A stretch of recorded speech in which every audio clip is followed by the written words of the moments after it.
BJP को एक पैगाम दिया कि पश्चिम बंगाल में माननीय सदन में इन नेताओं को धन्यवाद नहीं होता। और ये अरे अभी तो शुरुआत है, ये तो ट्रेलर है, पिक्चर बाकी है। कि चाय से शुरू हुई थी सरकार और गाय पे अटक गई और विकास की मौसी 10 साल में रास्ते में भटक गई। उम्मीद करूंगी कि आज आप मुझे पूरा बोलने का मौका दें। अंत पे आते हैं मच्छी पे। आप लोगों को ज्यादा पसंद नहीं, पर हम क्या करें, हम तो माछे भाते बंगाली है, हमको तो बोलना ही पड़ेगा। बोलते हैं कि गाय हमारी माता है, पर माँ की रक्षा करना इन्हें नहीं आता है। संडे हो या मंडे, रोज खाओ अंडे। अरे उधर वाले, बता इसमें बुरा क्या है, हवा के 4 झोंके अगर इधर से भी गुजर जाए तो। मोदी है तो मुमकिन है सोच के और अच्छे दिन के ख्वाब देख के बीजेपी को वोट दे रहा था। आज 10 साल बाद वो बोलता है कि मोदी है तो नामुमकिन है। बंगाली में हम एक बात बोलते हैं कि समय गेले साधन होबे ना। इसका मतलब यही है कि अगर समय चला गया तो साधना नहीं होगी, अगर भक्त रूठ गए तो आराधना नहीं होगी। और 3 से 303 से 240 के आंकड़े बोलते हैं कि इस बार जो आप चले गए तो दोबारा लौटने की संभावना नहीं होगी। ये पहली बार की माननीय सदस्य सुना जी? हाँ। बहुत अच्छी है सर, सुनिए इनका। आप बीच में मत टोकना उनको और सलाह मत देना, आप पीछे सीट पे चल जाओ। सुनना चाहिए। धन्यवाद अध्यक्ष महोदय, आपने मुझे बोलने का मौका दिया। मैं जादवपुर लोकसभा क्षेत्र से पहली बार चुनकर इस सदन में आई हूं और मैं धन्यवाद देना चाहती हूं मेरी लीडर ममता बनर्जी और अभिषेक बनर्जी का, और जादवपुर लोकसभा क्षेत्र के सारे वोटरों का जिन्होंने मुझे भारी बहुमत से जिताया और इस सदन में भेज के बीजेपी को एक पैगाम दिया कि पश्चिम बंगाल में माननीय सदन में इन नेताओं को धन्यवाद नहीं होता। आप और ये संदेश सर, ये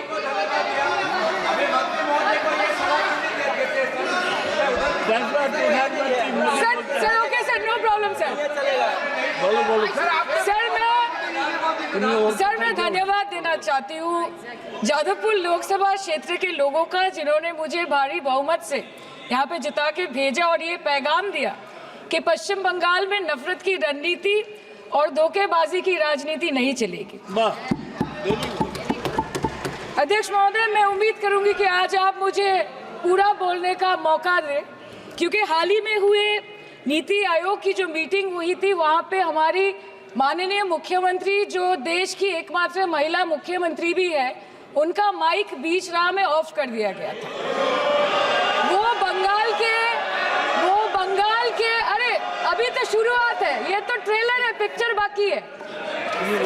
अध्यक्ष महोदय, मैं आपसे ये बोलना चाहती हूँ कि वो बंगाल के हक के लिए यहाँ पे सवाल उठाने आई थी, वो बंगाल के लोगों की बात रखने यहाँ पे आई थी, लेकिन उनका माइक ऑफ कर दिया गया। आपके माध्यम से मैं इस सदन में उपस्थित वहाँ जो बैठे हैं माननीय सदस्य, कोई भी नीति आयोग या कोई भी घटना को सर एक लाइन आपका डिलीट करेंगे सर, एक लाइन सर, मैं यही बताना चाहती हूँ कि बंगाल के लोगों का गला घोटने का काम किया गया और उनकी आवाज को बंद करने का काम किया गया। आगे जाके बंगाल के लोग आपके पार्टी की माइक ऑफ कर देंगे, बस एक चुनाव बाकी है, आप देख लीजिएगा। Sir, all India Trinamool Congress इस सदन और इस देश का 3rd लार्जेस्ट ऑपोजिशन पार्टी है और हम आपसे धन्यवाद हम आपको देते हैं कि आपने हमको रेलवे, स्वास्थ्य, शिक्षा और आज ये पशुपालन जैसे महत्वपूर्ण विषय पे चर्चा करने का मौका दिया। लेकिन तृणमूल कांग्रेस आगे जाके देश के हर महत्वपूर्ण मुद्दे पे बात करेगा, चाहे वो चीन का अनैतिक रूप से इस देश में प्रवेश हो या वो 700 से ऊपर आंदोलन जीवी किसानों की। माननीय सदस्य, आप पहली बार बोल रही हैं, मैं आपको हस्तक्षेप नहीं करना चाहता, लेकिन जिस अनुदानों की मांगों पर चर्चा सर अभी आ रहे हैं, सर नीट के घोटाले से लेके जीएसटी के बोझ तक, एयरपोर्ट की छत टूट जाने से लेके रेल पटरी से छूट जाने तक, तृणमूल कांग्रेस के सदस्य, हर सांसद देश के हर गंभीर मुद्दे पर चर्चा करेंगे। बस यही आपको बोलना था। रिस्पेक्टेड सर, मामाटी मानुष is the Magna carta of the governance of West Bengal and our party, and I feel truly honored that today I've been given the opportunity to talk on a ministry which is intrinsic to the Mamati Manush of the country. हमारे किसान अपनी मवेशी को, अपनी फसल को माँ की तरह पूछते हैं। जिस खेत में वो हल चलाते हैं उस जमीन को नमन करते हैं। But does this major sector get support from the government? Sir, Indian agriculture supplies around 58% of India's livelihood and is a principal source of income for half of the population, accounting for 17 to 18% of the country's GDP. 70% of India's rural poor depend on livestock and farm animals. But does this sector get what it deserves? इसका जवाब अगर आप देश के किसान से पूछेंगे तो वो आपको यही बात बोलेंगे कि चाय से शुरू हुई थी सरकार और गाय पे अटक गई और विकास की मौसी 10 साल में रास्ते में भटक गई। Sir, exorbitantly high cost of cattle and poultry feed under the mismanagement of this sector by the current government and wholesale fodder inflation hovering between 25% to 28.6% in the last 2 to 3 years, it is a 9-year high. Sir, किसान खुद क्या खाएंगे? अपने परिवार के लोगों का खिलाएंगे? अपनी गाय भैंस भेड़ बकरी को क्या खिलाएंगे? सर, ऐसे ही वारदात होते हैं जहां गरीबी से जूझता हुआ एक किसान उसको अपनी गाय भेड़ बकरी को बेचने में मजबूर करते हैं और अंत में जाके वो अपनी खुद की जान ले लेते हैं। सर, पिछले 10 सालों में 1,12,000 किसानों ने इस देश में आत्महत्या की। एनसीआरबी की एक रिपोर्ट के अनुसार 10 साल में हर दिन इस देश में एवरेज में 30 किसान हर दिन अपनी जान ले लेते हैं। सर, इस देश के लोगों का यही है किस्सा कि जिसको जिताया वो राजा की तरह जाएगा और जिन्होंने जिताया वो फकीर की तरह। सर, ये बहुत गौरक्षा की भी बातें करते हैं। देश के लोगों को ये पता होना चाहिए that there is a fodder crisis in India and the union minister has himself stated in a written reply in Rajya Sabha that yes, the country is deficit in fodder. So it means that cows are dying without food in government-owned goshalas, especially the BJP-ruled state. 74,000 cattle had died at Panjrapols in Sundarnagar and Banaskantha district of Gujarat in the last 3 years. 200 cows were found dead in Madhya Pradesh's Shivpuri district. 173 cows allegedly died in a week in Chhattisgarh. And 74,016 cows had died in Hingonia Gaushala in Jaipur during the previous BJP government in Rajasthan. तो sir, पहले खाना ही नहीं मिला, fodder crisis, फिर मिल भी जाए तो इतना महंगा कि किसान खरीद ही नहीं पा रहा है, फॉडर इन्फ्लेशन, और सर खाना मिल भी जाए तो पशुओं की बीमारी। उससे मुकाबला करने के लिए इस सरकार ने क्या किया? The Parliamentary Standing Committee on Agriculture, Animal Husbandry and Food Processing presented its report which stated that 32.7 lakh cattle were infected by the viral lumpy skin disease across several states and a whopping 2.4 lakh cattle died within months. ये बोलते हैं कि गाय हमारी माता है पर माँ की रक्षा करना इन्हें नहीं आता है। अध्यक्ष महोदय, हम सब जानते हैं कि इस मिनिस्ट्री के अंतर्गत डेयरी भी आता है और भारत इस पूरी दुनिया में दूध के उत्पादन में नंबर 1 है, contributing to almost 24.46% of global milk production. But since the government has not been able to bridge the gap between demand and supply, it has successfully turned the country from being the largest producer of milk to an importer of milk. In the last 10 years, due to the stagnation in milk production, the gains of white revolution has been systematically whitewashed. The dairy farmers are forced to throw buckets of milk on the highway protesting against meager remuneration for their produce. And the price of milk, on the other hand, has increased by a massive 55% in the past 10 years. It was rupees 36 per litre in 2014 and now rupees 56 per litre in 2024. When this government came to power, the first thing the milk producing companies regulated by it did was to increase the price of milk by rupees 2 per litre. This was their revenge on the people of India for not providing a majority to the BJP. आम आदमी के दूध, छाछ, लस्सी, दही, पनीर पर 5% की GST, cream, condensed milk, मक्खन, घी पर 12% की GST और अमीरों के हीरो पर सिर्फ 1.5% की GST।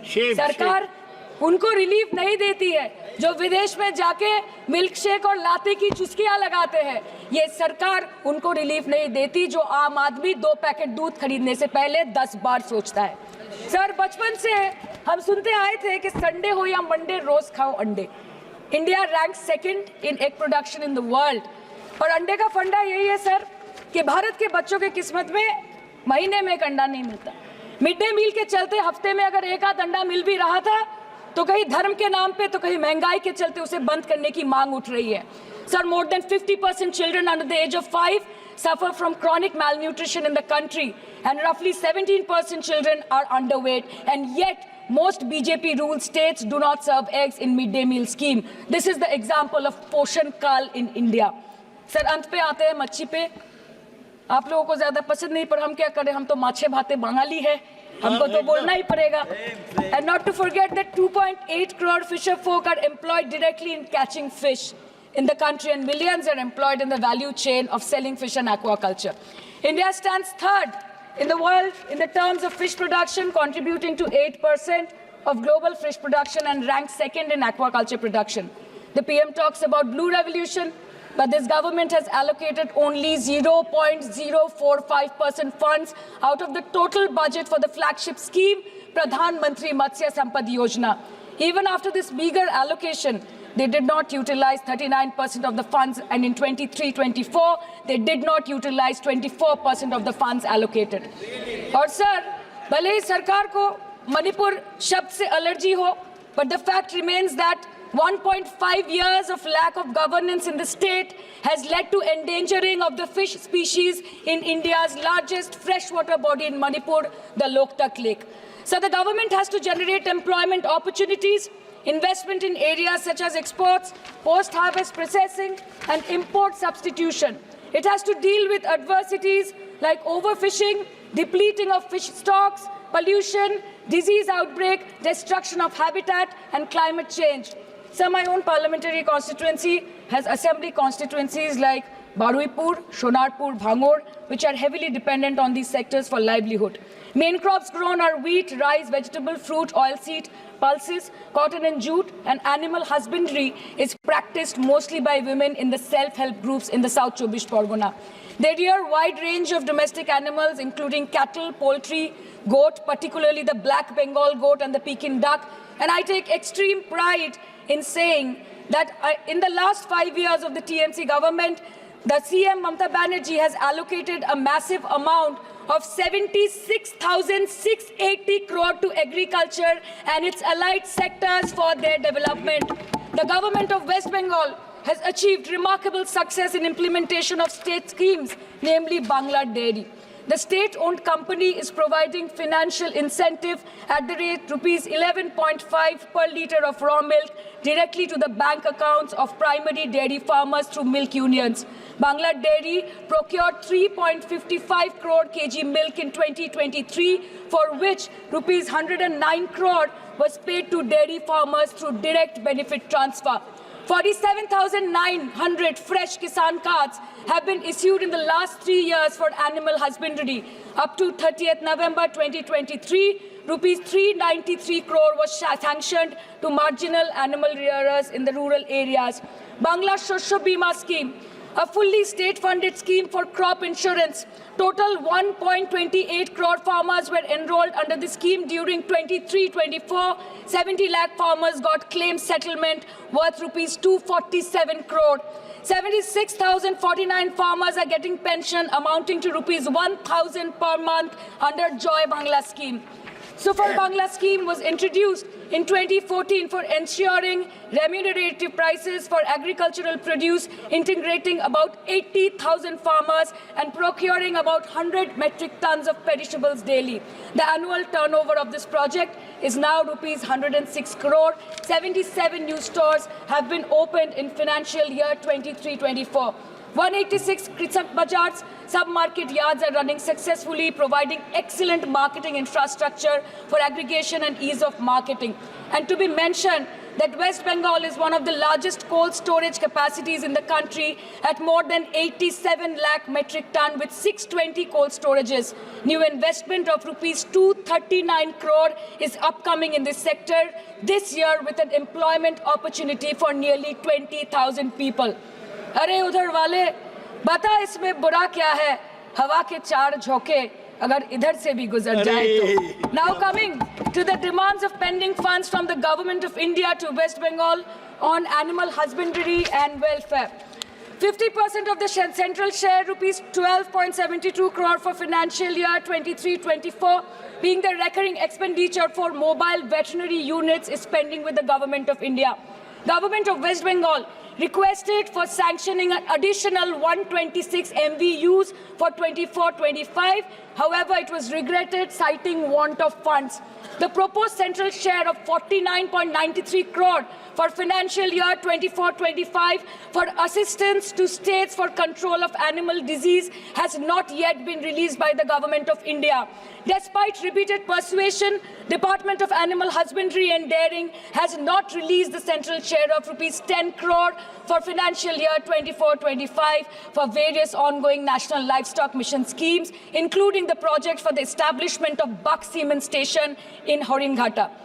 ये तो बस इसी मिनिस्ट्री से बकाया है बंगाल का। अभी दूसरी मिनिस्ट्री प्रक्रिया तो पता नहीं कहाँ पे जाके ये खत्म होने वाला है। मैडम, मैं बस ये कहना चाहती हूँ कि इस बीजेपी सरकार ने पिछले 10 सालों में इस देश के लिए क्या किया, उससे बड़ी तालिका बनेगी कि 10 साल में क्या क्या कर सकते थे पर किया नहीं।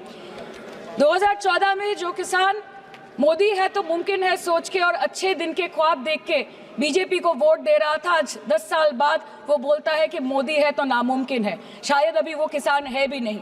तो इसीलिए मैं बोलना चाहती हूँ कि समय बड़ा महत्वपूर्ण होता है अध्यक्ष महोदय और बड़ा बलवान।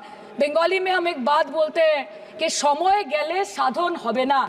इसका मतलब यही है कि अगर समय चला गया तो साधना नहीं होगी, अगर भक्त रूठ गए तो आराधना नहीं होगी। और 3 से 303 से 240 के आंकड़े बोलते हैं कि इस बार जो आप चले गए तो दोबारा लौटने की संभावना नहीं होगी। तो यही बोल के मैं अपनी बात खत्म करती हूँ। Thank you so much.